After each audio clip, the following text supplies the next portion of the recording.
እስኪ ያስቡት 38 ሚሊዮን ህዝብ በሚኖርባት የዓለም ግዙፍ ከተማ መሃል ቆማችኋል እንበል። በዙሪያችሁ በሚሊዮን የሚቆጠሩ ሰዎች ይዞራሉ። ግን የሚገርመው ዝምታ ነው። አንድም ጮት የለም። አንድም አላስፈላጊ ጥሩምባ አይሰማም። ይህ ዝምታ የባዶነት አይደለም፣ የጥልቅ ዲሲፕሊንና የክብር ውጤት እንጂ። ጃፓን ነዳጅ የላትም፣ ወርቅም የላትም፣ ግን ዓለምን ትመራለች። ዛሬ በዚህ የዩቲዩብ ፕሮግራማችን የዚህን አስገራሚ ህዝብ የልብ ትርታና ለዓለም ያልተነገረውን የስኬት ኮድ እንፈታለን። አብራችሁን ቆዩ። ተዘጋጁና አብራችሁን ተጓዙ። ዛሬ ወደ ምስራቋ ኮከብ ወደ ጃፓን እንሄዳለን። ግን የምነግራችሁ ስለ ቴክኖሎጂዋ ወይም ስለ ረጃጅም ህንፃዎቿ ብቻ አይደለም። ዛሬ የምንወርደው ወደ ጃፓን ህዝብ ልብ ውስጥ ነው። ለምን እንደዚህ ሆኑ የሚለውን ጥያቄ ይዘን የታሪክ መጋረጃውን አብረን እንገልጣለን። እነሆ ጃፓን ማለት እንደ ፊኒክስ ወፍ ከእሳት ውስጥ የወጣች ሀገር ናት ትባላለች። አስቡት፣ ሁለተኛው የዓለም ጦርነት ማብቂያ ላይ ጃፓን አመድ ሆና ነበረ። የኢኮኖሚ ውድመት፣ የሞራል ስብራትና የኒውክሌር ቦምብ ጠበሳ። እነሆ እርስዎ ቢሆኑ ምን ያደርጋሉ? ተስፋ ቆርጠው እጅ ይሰጣሉ? ጃፓን ግን አንድ ድንቅ ፍልስፍና አላቸው። ኪንጹጊ ይሉታል። አንድ የሸክላ ዕቃ ሲሰበር ጃፓኖች አይጥሉትም። ይልቁንም የተሰበሩትን ስብርባሪዎች በወርቅ ቀለም ያጣብቋቸዋል። ዕቃው አሁን ካለፈው በበለጠ ያምራል፣ ጠንካራ ይሆናል። ጃፓን ራሷ ኪንጹጊ ናት።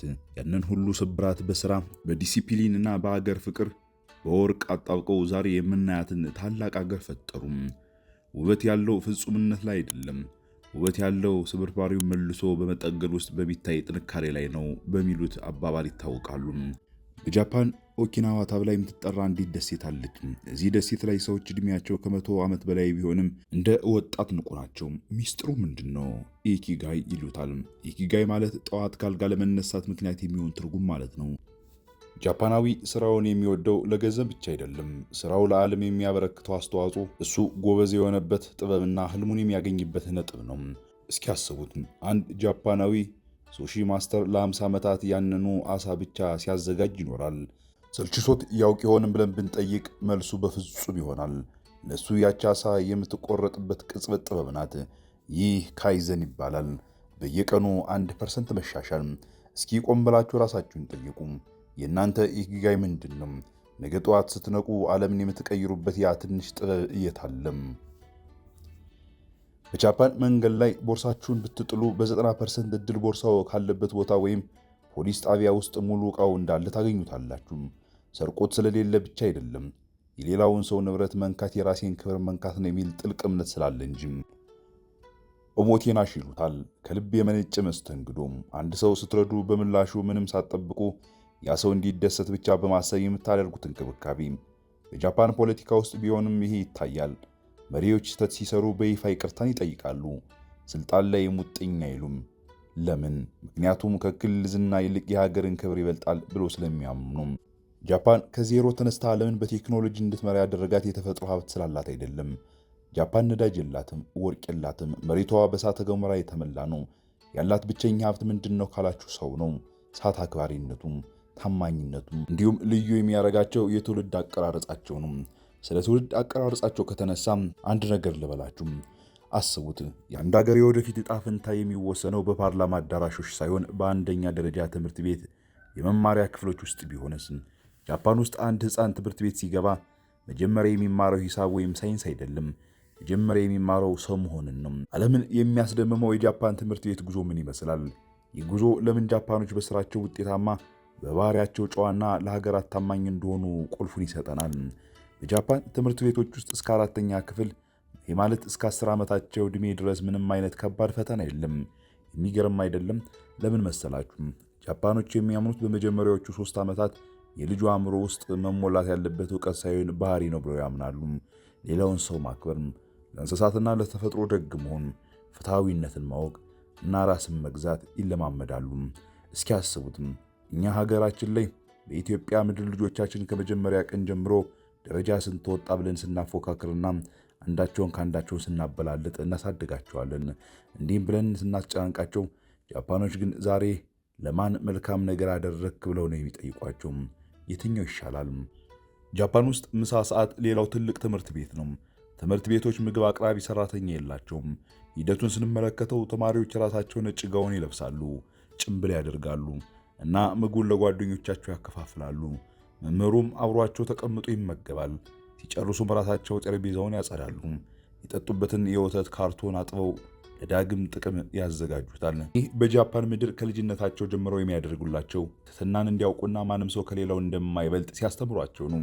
የምግብ ዝግጅቱ ሂደት የጋራ ኃላፊነት መሆኑን በተግባር ይማራሉ። እርስዎ ቢሆኑ ልጆ ገና በ7 ዓመቱ የሌሎችን ሳህን እንዲያጥብ ይፈቅዳሉ? ጃፓኖች ግን ይሄ ነው የመሪነት መጀመሪያ ይሉታል። ይህ ምናልባት የጃፓን ትምህርት ቤት በጣም አስገራሚ ክፍል ነው። አብዛኞቹ የጃፓን ትምህርት ቤቶች የጽዳት ሰራተኞችን አይቀጥሩም። ከክፍል መልስ ተማሪዎቹ መጥረጊያና ጨርቅ ይዘው ኮሪደሩን ክፍላቸውን አልፎ ተርፎ ሽንት ቤቱን ሲያጸዱ ስታዩ ምን እየሰሩ ነው ብላችሁ ልትገረሙ ትችላላችሁ። ይህንንም ሶጂ ይባላል። ዓላማው ግልጽ ነው። አንድ ልጅ የራሱን አካባቢ ካጸዳም አካባቢውን አይበክልም፣ የሌሎችንም ድካም ያውቃል። ቆሻሻ መጣል ክብርን ማጣት እንደሆነ በደሙ ውስጥ ይዋሃዳል። ለዚህም ነው የጃፓን ጎዳናዎች እንደ መስታወት የሚለሰልሱት። ጽዳት የባህል አካል የሚሆነው ከክፍል ውስጥ ሲጀምር ነው ብለው ያምናሉ። ጃፓናዊ ተማሪ ትምህርት የሚያበቃው ደወል ሲደወል አይደለም። ከትምህርት በኋላ ቡካትስ ወይም የክለብ እንቅስቃሴዎች አሉ። ስፖርት፣ ሙዚቃ ወይም ስነ ጥበብ። እዚህ ጋር ነው ጋምባሬ የሚለውን ቃል የሚማሩት። ትርጉሙ የመጨረሻ ጥረትን አድርግ ወይም ተስፋ አትቁረጥ ማለት ነው። አንድ ተማሪ በቤዝቦል ክለብ ውስጥ በቀን ለ4 ሰዓታት ይለማመዳል። የአየር ጸባዩ ቢቀያየር፣ ዝናብ ቢዘንብ፣ ቢበርድ እንኳን አይቀርም። ይህ በልጅነታቸው የሚገነባው የሥራ ስነ ምግባር ጃፓንን የዓለም ቴክኖሎጂ ቁንጮ ያደረጋት። ጃፓናዊ መሐንዲስ አንድ ማሽን ሲሰራ ያ በልጅነቱ የተማረው ፍጹምነትና ጽናት አብሮታልም። እስኪ አስቡትም እኛም በትምህርት ቤቶቻችን ውስጥ ሂሳብን ብቻ ሳይሆን ባህሪን ብናስተምር፣ ልጆቻችን ራሳቸውን እንዲያጸዱ፣ ሌላውን እንዲያከብሩና ለጋራ ጥቅም እንዲቆሙ ብናደርግም የጃፓን ትምህርት ቤት ስርዓት የሚያስተምረን ከአንድ ትልቅ አቃልም። አሁን አስቡት እኛም በትምህርት ቤቶቻችን ውስጥ ሂሳብ ብቻ ሳይሆን ባህሪን ብናስተምር፣ ልጆቻችን ራሳቸውን እንዲያጸዱ፣ ሌሎችንም እንዲያከብሩና ለጋራ ጥቅም እንዲቆሙ ብናደርግ የጃፓን ትምህርት ስርዓት የሚያስተምረን አንድ ትልቅ አቃልም። ሀገር የምትገነባው በድንጋይ ሳይሆን በሰው ሕሊናም ነው። ጃፓኖች በጦርነት የወደመች ሀገራቸውን በ60 ዓመታት ውስጥ የገነቡት በጥቁር ሰሌዳ ላይ በሳሉት የሥነ ምግባር ካርታ ነው። አስቡት በጃፓን የባቡር ሚኒስትር ከሆናችሁና ባቡሩ ለ20 ሰከንድ ብቻ ቢዘገይ ምን ያደርጋሉ? የቴክኒክ ችግር ነው ብሎ መግለጫ ይሰጣሉ ወይስ ዝም ብለው ያልፋሉ? በጃፓን ውስጥ ግን ሚኒስትሩ በቴሌቪዥን መስኮት ቀርበው ለህዝቡ ለደቂቃዎች ጎንበስ ብለው ይቅርታን ይጠይቃሉ። ለምን መሰላችሁ? ለጃፓናዊ ስልጣን ጥቅም ሳይሆን ኃላፊነት ስለሆነ ነው። የጃፓን ፖለቲካ እንደ ምዕራባውያን በየቀኑ የሚለዋወጥ ጭቅጭቅ የተሞላ አይደለም። ጃፓን የምትመራው በብረት 3 ማዕዘን በሚባል መዋቅር ነው። የብረት 3 ማዕዘን ማለት ፖለቲከኞች ውሳኔ ሰጪዎች ናቸው፣ ቢሮክራቶች ከፍተኛ ምሁራንና ስትራቴጂስቶች ናቸው፣ የቢዝነስ መሪዎች የኢኮኖሚ ሞተሮች ናቸው። በጃፓን እነዚህ 3 አካላት ተነጣጥለው አይሰሩም። እንደ አንድ ቤተሰብ ተባብረው ነው ሀገርን የሚያንቀሳቅሱት። ጃፓን ውስጥ ፖለቲካ ለሀገር እድገት እንጂ ሀገር ለፖለቲካ አይደለችም። እርስዎ ቢሆኑ ስልጣን ቢሰጡት ከፓርቲው ጥቅም ይልቅ የሀገሩን የ50 ዓመት እቅድ ያስቀድማሉ ወይስ ምን? ጃፓኖች እንዲህ ስለሆኑ ነው ዛሬ የደረሱበት ቦታ ላይ የደረሱት። አብዛኛው ዓለም አቀፍ ኩባንያዎች የሚያስቡት ስለ ሼርሆልደር ፕሮፊት ወይም ለባለሀብቱ ስለሚተርፍ ትርፍ ብቻ ነው። በጃፓን ግን ይህ አይሰራም። ጃፓኖች ግን ለ400 ዓመታት ሲጠቀሙት የኖሩት ሳምፖዮሺ የተባለ መመሪያም አላቸው። ትርጉሙ ለሶስቱም ወገን መልካም ማለት ነው። ለሻጭ መልካም ኩባንያው ትርፍ ማግኘት አለበት፣ ለገዢው መልካም ደንበኝነት ምርጥ ጥራት ማግኘት አለበት፣ ለማህበረሰቡ መልካም ስራው ለሀገርና ለሕዝብ ጠቃሚ መሆን አለበት የሚል መርህ አላቸው። ለዚህ ነው ጃፓን ውስጥ ከ100 ዓመታት በላይ እድሜ ያላቸው ከ30 ሺህ በላይ ኩባንያዎች አሉ።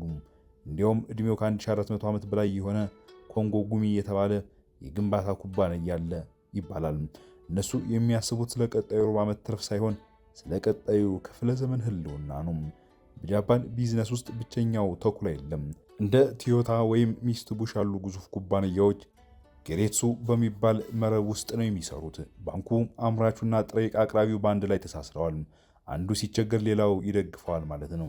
ይህ በንግድ ውስጥ ያለ ታማኝነት ጃፓንን በኢኮኖሚ ቀውስ ወቅት እንዳትፈራርስ አድርጓታል። ሰራተኛ ማባረር በጃፓን ውስጥ እንደ ትልቅ ውድቀት ነው የሚታየው። ድርጅቱ ቢቸገር እንኳን ሰራተኛውን እንደ ቤተሰብ አባል ይንከባከበዋል። በሆኑ አንድ የጃፓን ኩባንያ ምርት ሲያመርት ይሆናል አይልም፣ ፍጹም መሆን አለበት ይላል። ይህ ካይዘን የማያቋርጥ መሻሻል ይባላል። ቶዮታ መኪና ሲሰራ የሰራተኞቹ ሀሳብ በየቀኑ ይሰማል። አንዲት ትንሽ ስህተት ካለች ማንኛውም ሰራተኛ ሙሉውን ፋብሪካ የማቆም ስልጣን አለው። ለምን? ምክንያቱም ደግሞ በጃፓን ጥራት የክብር ጉዳይ ነው። ጃፓናዊ ቢዝነስ ሰው ይህ የኔ ምርት ነው ሲል ይህ የኔ ማንነት ነው ማለቱ ነው። በምዕራቡ ዓለም አንድ ትልቅ ድርጅት ቢከስር ሲኢኦዎቹ በሚሊዮን የሚቆጠሩ ቦነስን ይዘው ይወጣሉ። ጃፓን ውስጥ ግን ድርጅቱ ከከሰረ ወይም ስህተት ከተሰራ መሪው በይፋ ይቅርታ ይጠይቃል፣ ደሞዙ ይቀነሳል፣ አልፎ ተርፎም ስልጣኑን ይለቃል። ያስተውሉም። የጃፓን አየር መንገድ ጃል ሲኢኦ ድርጅቱ በችግር ውስጥ በነበረበት ወቅት ደሞዙን ከፓይለቶች በታች አድርጎ ምሳውን በካፍቴሪያ ከሰራተኞች ጋር እየበላም ድርጅቱን አድኖታል። ይህ ነው መሪነት፣ ራስን ዝቅ አድርጎ ድርጅትን ከፍ የማድረግ።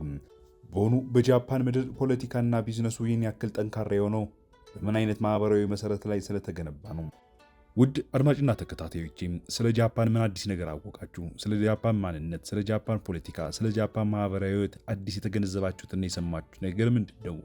በሀሳብ መስጫ ሳጥን አስቀምጡልን። በቀጣይ ፕሮግራም እስክንገናኝ ድረስ ሰላም።